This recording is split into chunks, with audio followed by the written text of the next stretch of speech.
Okay, part two, video two. All right, so what you did was you subtract a half x from both sides. Half x, you called it 2 over 4. That's fine too. You need common denominators if you're going to combine. So 3/4 minus 2/4 is 1/4. 1/4 x. Still have the minus 4 equals 7.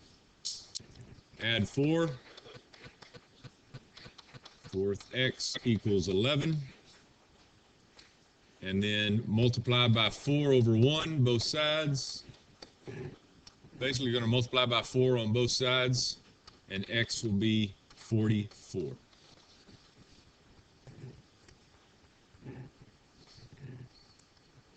Write the equation of a line that passes through those 2 points.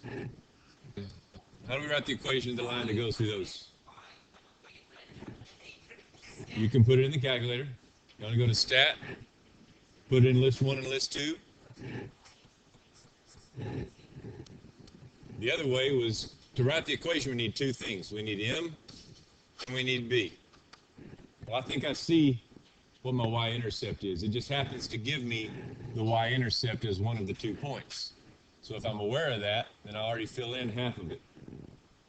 So to find the slope, that's the only other thing I need. I would do y1 or y2 minus y1 over x2 minus x1.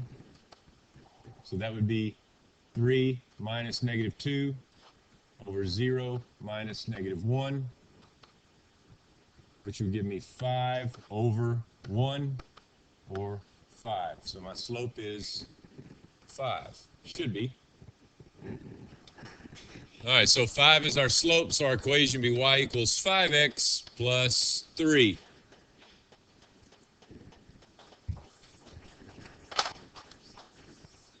All right, the owner of a plant nursery knows that the color red will occur in a certain plant once out of every 15 seedlings.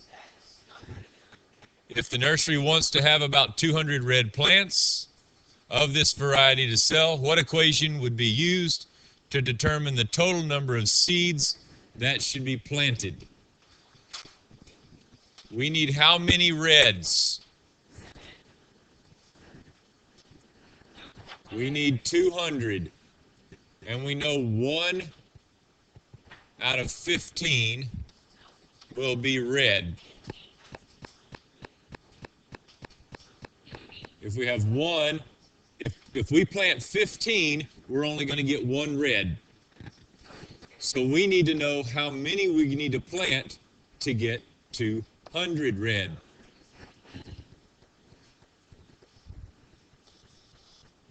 D.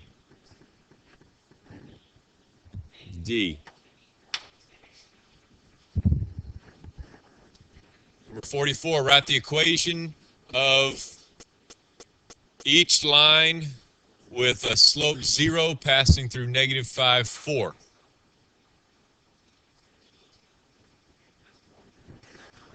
So write the equation of each line. I think it means the line with a slope 0 passing through negative 5, 4.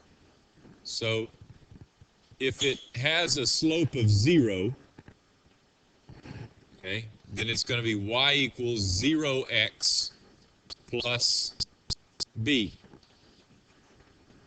What is the b going to be if it's a horizontal line at negative 5, 4? Negative 5, 4. Horizontal line, it's going to be 0, 4. So we could use that logic to say that our y-intercept is going to be 4. Or we could use y minus y1 equals m times x minus x1. So it would be y minus 4 equals 0 times x plus 5. That cancels out. Y minus 4 equals 0, which means y is 4, is the equation of our line. 0x plus 4 would be the same thing. The 0x goes away. Y equals 4. No.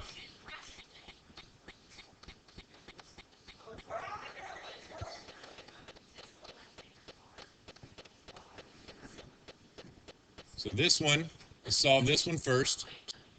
So when you solve the first set of equation, the first half of this, you get down to x needs to be bigger than or equal to -3. The other half, you get x needs to be smaller than 4. So we're looking at a between.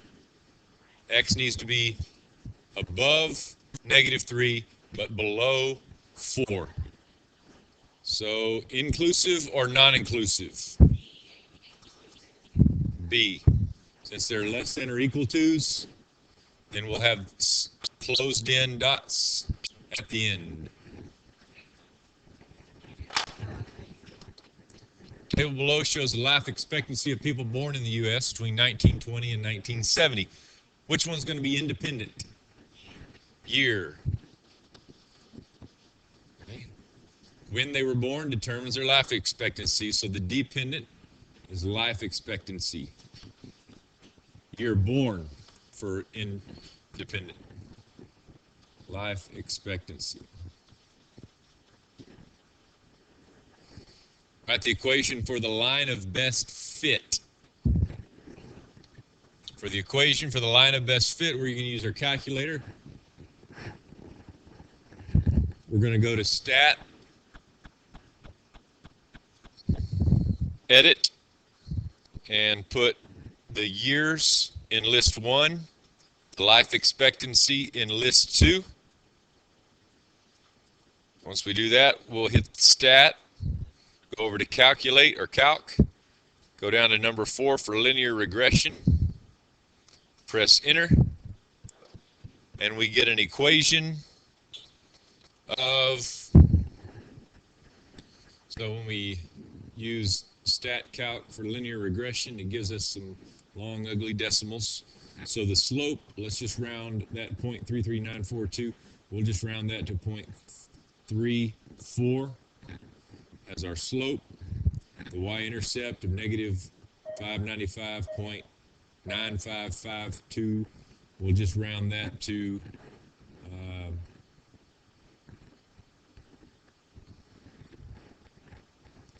-596.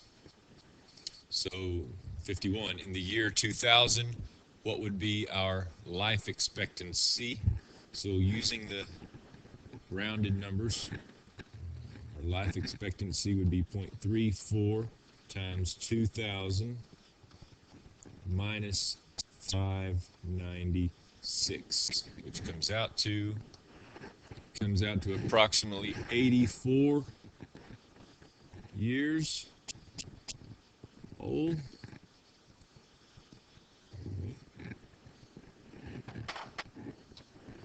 And for number 52, in 2020, what would be life expectancy? So we'd put y equals 0.34 times 2020 minus 596, and we would get about an average of about 90.8 years old.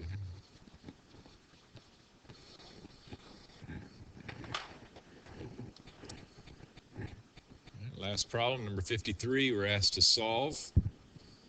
So we start out with trying to distribute through and get rid of the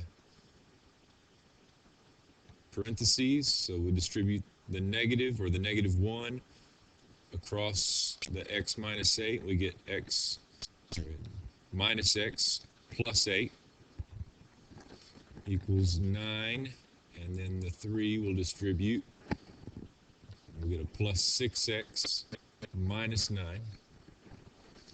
And then let's collect the terms that are alike on the left side, and we get 4x plus 8. Over here on the right side, the 9's cancel. We get 6x plus nothing, plus 0. And then we'll subtract and move the 6x over to the other side as a -6x, and then also I'm going to subtract 8 at the same time, so those will cancel, and be left with -2x equals -8, And then the last step, divide by your -2. You get x would be +4.